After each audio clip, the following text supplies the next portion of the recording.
भूमंडलीय सर्व शिरोमणि मुनि समाज के संस्थापक आदि मुनीश्वर योगेश्वर सदगुरुदेव शिव मुनि महाराज की जय। उपस्थित मुनि वृंद, साधु सज्जन वृंद, संत वृंद, साधक वृंद, आध्यात्म ज्ञान के जिज्ञासुओं और प्रेमियों, सभी श्रोता वृंद, आप सभी को मेरा कोटिशः नमन, सब प्रेम जय जीव।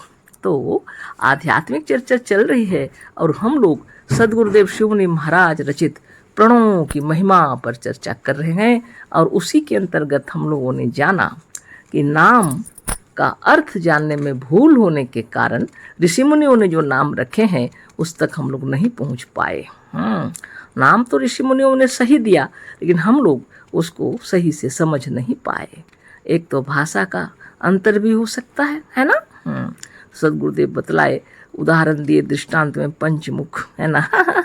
शिव जी का नाम पंचमुख है, और लेकिन नहीं समझने के कारण लोग उनका पांच मुख बना देते हैं जब मूर्तियां बनाते हैं। तरह तरह की बातें। लेकिन सदगुरुदेव बतलाए, आँख कान नाक जीभ त्वचा, इन पांचों में जो प्रधान है ना। इतना ही नहीं, ये पंच तत्वों में जो प्रधान है ना, जिसको लेकर के शरीर चलता है। उस ब्रह्म को जानो। जब आप जिस दिन उसको जानेंगे तो कहाँ पहुँचेंगे? स्वयं अपने भीतर, अपने आप में। आपकी आत्मा ही वह है जो इस शरीर में गति देती है ना। इस शरीर को संचालित करती है।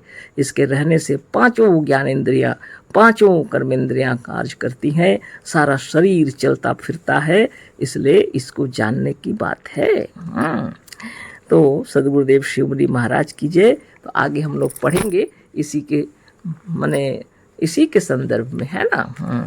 राम नाम अभी इस पर चर्चा होगी, है ना। भगवान का नाम राम भी है। जो रमता है, घूमता है, क्रीड़ा करता है, खेलता है, कूदता है और नाचता है, वह जिसके कारण से लोग रमते हैं, क्रीड़ा करते हैं और उनके प्रकार अनेक प्रकार से संसार में नाचते हैं, वह राम है। गोस्वामी तुलसीदास जी भी कहते हैं, उमा दारू योसित की नाई, सबही नचावें राम गुसाई, है ना। धन्य आत्मा सदगुरुदेव शिव मुनि महाराज की जय। तो राम भी भगवान का नाम है। लेकिन इस नाम के अर्थ को नहीं समझकर लोग बाहर भटक गए, है ना। गुरुदेव बतला रहे हैं, जो रमता है, राम का मतलब है जो रमता है, घूमता है, क्रीड़ा करता है, खेलता है, कूदता है और नाचता है, वह जिसके कारण से लोग रमते हैं, क्रीड़ा करते हैं और अनेक प्रकार से संसार में नाचते हैं, वह राम है ना। तो गोस्वामी तुलसीदास जी भी लिखे हैं, उमा दारू योसित की नाई, सबही नचावें राम गुसाई। यह राम गुसाई कौन है? किसके रहने से सब नाच रहे हैं, रम रहे हैं और चल फिर रहे हैं? लोग कहते हैं वह मजहबी ईश्वर है, पर यह असत्य है। मजहबी ईश्वर तो सर्वव्यापक होने से मुर्दे में भी है। फिर वह क्यों नहीं नाचता, क्यों नहीं चलता, क्यों नहीं खेलता कूदता और क्यों नहीं रमता घूमता है? बात यह है कि मुर्दा शरीर में वह राम नहीं है जो इसे संसार में नचा रहे थे, रमा रहे थे या घुमा रहे थे, है ना। मजहबी ईश्वर तो सर्वव्यापक होने से ना निकलेगा ना बैठेगा। अतः यह निकलने और बैठने वाला, आने और जाने वाला, रमने और घूमने वाला जीव है, आत्मा है, लाइफ है, जीवन है। अतः इस जीवन, लाइफ का, जीव का या आत्मा का नाम राम है। वह राम है जो सबको नचा रहा है। यही जब शरीर से निकल जाता है तो सबका नाचना बंद हो जाता है और सब मुर्दे हो जाते हैं। धन्य धन्य सदगुरुदेव शिव मुनि महाराज की जय। जिस दिन इस ब्रह्मांड को सत्य ज्ञान हो जाएगा, है ना, उस दिन क्या दिखेगा? सबके अंदर में भगवान राम दिखेंगे। ना कोई हिंदू, ना कोई मुस्लिम, ना कोई सिख, ना कोई ईसाई दिखेगा। ना कोई बौद्ध, ना कोई पारसी, ना कोई जैन दिखेगा। सब क्या दिखेंगे? सब ब्रह्ममय जगत में दिखाई पड़ेंगे, सबके अंदर भगवान राम दिखाई पड़ेंगे, है ना। लेकिन नहीं जानने के कारण आज लोग बहादुरी करते हैं। कोई अपने को हिंदू, कोई अपने को मुसलमान, कोई अपने को सिख, कोई अपने को ईसाई कह करके मानव मात्र से अलग समझते हैं। पता नहीं क्या क्या करते हैं। इसलिए सच्चे ज्ञान का प्रचार कीजिए, स्वयं भी इस पर चलिए, है ना। जो शरीर को नचा रहा है, रमा रहा है, यानी आप इस शरीर में जब रह रहे हैं तो आप नाचते, कूदते, खाते, पीते, सोते, जागते, उठते, बैठते, क्रीड़ा करते, लड़ाइयाँ भी करते हैं, है ना, प्रेम भी करते हैं। आपके रहने से सब कुछ होता है। आप जब शरीर में हैं, और लोग कहते हैं वह सर्वव्यापक ईश्वर। अरे सर्वव्यापक ईश्वर तो मुर्दे शरीर में भी है, लेकिन आत्मा उसमें नहीं है, उसमें भगवान राम नहीं है। वह राम जो शरीर को नचा रहे थे वह निकल गए, जिससे वह शरीर क्या हो गया? जड़ हो गया।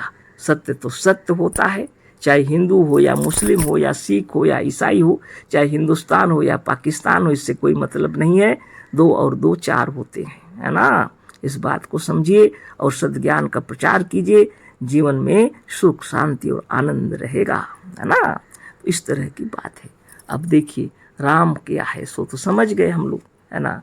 क्योंकि सदगुरुदेव कह रहे हैं ऋषि मुनि लोग जब कोई नाम दिए हैं तो क्या किए हैं? उसके अंदर में रूप, गुण और कर्मों के अनुसार नाम दिया गया है।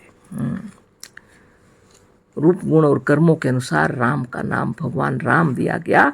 उसी प्रकार आगे हम लोग देखते हैं श्री कृष्ण कौन है। अब कृष्ण भी इसी आत्मा को कहते हैं।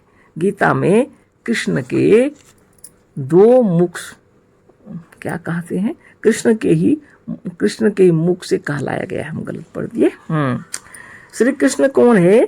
कृष्ण भी इसी आत्मा को कहते हैं। गीता में कृष्ण के ही मुख से कहलाया गया है कि हम कौन हैं, कृष्ण कौन हैं।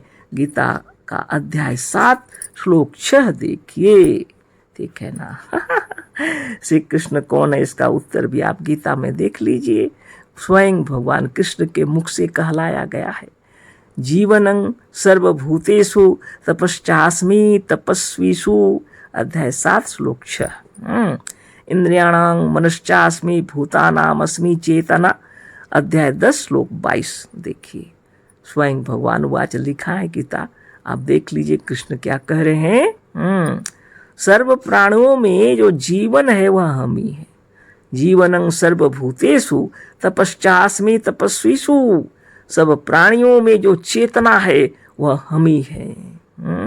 इंद्रियाणां मनश्चास्मि भूतानामस्मि चेतना। देखिए कितने सुंदर। जीवनं सर्वभूतेषु तपश्चास्मि तपस्वीषु, सर्व प्राणियों में जो जीवन है वह हम ही है, और सब प्राणियों में जो चेतना है वह हम ही है। गीता के अध्याय 10 श्लोक 20 में तो साफ साफ कहा है कि अहम आत्मा गुडाकेश सर्वभूताशे स्थित। गीता अध्याय 10 श्लोक 20। इससे पहले भी हम लोग गीता पर चर्चा की है अनेक, है ना। फिर देख लीजिए सदगुरुदेव समझाने के लिए कितने सुंदर तरीके से बतला रहे हैं श्री कृष्ण कौन है ना। तो इंद्रियों में जो चेतना है वह भी हम ही है ना। जीवन है वह भी हम ही है ना। हे अर्जुन, यहाँ कह रहे अहम आत्मा गुडाकेश सर्वभूताशे स्थित। हे अर्जुन, सब प्राणियों के हृदय में स्थित जो आत्मा है वह हम ही है, आत्मा ही कृष्ण है। इस प्रकार सद्गुरुदेव बतलाए आत्मा ही कृष्ण है। अब आगे फिर लिखे हैं ईश्वर और ब्रह्म। ईश्वर भी आत्मा ही है, जैसा कि गीता के अध्याय 18 में कहा है। ईश्वर सर्वभूतानां हृदयेष्वर्जुन तिष्ठति, ब्राह्मण्य सर्वभूतानि यंत्रारूढ़ानि मायना। हे अर्जुन, सब प्राणियों का ईश्वर सब प्राणियों के हृदय में स्थित है। वही जब तक सब में है सबको नचा रहा है, जैसा कि ऊपर कहा है ना।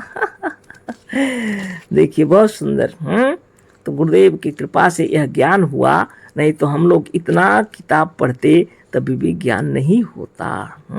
क्योंकि हम लोग जानने नहीं सकते, नाम को जानते नहीं, नाम के अर्थ को जानते नहीं। जो लोग बता दिए वैसा समझते, और लोग जो बता रहे हैं वो तो गजब बता रहे हैं। और यहाँ तो लिखा हुआ है दूसरा, ईश्वर सर्वभूतानां हृदयेषु अर्जुन तिष्ठति। ब्राह्मण्य सर्वसु भूतानि यंत्रारूढ़ानि माया न। हे अर्जुन, सब प्राणियों का ईश्वर सब प्राणियों के हृदय में स्थित है। वही जब तक सब में है सबको नचा रहा है। जब तक आपके शरीर में आप हैं, इस शरीर को नचा रहे हैं। जब तक इस शरीर में हम हैं तब तक इस शरीर को नचा रहे हैं। और इस शरीर से निकलने के बाद किसी की भी दम नहीं, किसी भी शक्ति नहीं। चाहे उसको खुदा बोलिए, चाहे उसको अल्लाह बोलिए, चाहे उसको ब्रह्मा विष्णु महेश्वर बोलिए, अगर आत्मा छोड़ करके कोई दूसरा है तो किसी की भी शक्ति नहीं, है ना। इसलिए देखिए, अथर्ववेद के मांडुक्य उपनिषद में भी कहा है साफ साफ, अयम आत्मा ब्रह्म मंत्र 2। यही आत्मा ब्रह्म है। मुनियों का लक्ष्य यही आत्मा थी। यही कारण है कि मुनियों की विद्या आध्यात्म विद्या कहलाती थी, और गीता में भी वही है ना। बहुत अच्छा से समझना है हम लोगों को। तो मुनिजन इन गीता को पढ़िए और बताइए सब मुनियों को, और बाहर के सबको बताइए कि वास्तव में सत्य क्या है। आप स्वयं नित्य योगाभ्यास कीजिए और अपने आप को तत्व से समझ लीजिए, और हृदय आनंद विभोर हो जाएगा, है ना। तो अयम आत्मा ब्रह्म, यही आत्मा ही ब्रह्म है, यही आत्मा ब्रह्म है। मुनियों का लक्ष्य यही आत्मा थी। यही कारण है कि मुनियों की विद्या आत्म विद्या कहलाती थी, है ना। आगे फिर कल चर्चा होगी आध्यात्म विद्या विद्या नाम के विषय में, है ना। अशिष धन्यवाद, कोटिशः नमन, सप्रेम जय जीव। सद्गुरुदेव शिव मुनि महाराज की जय।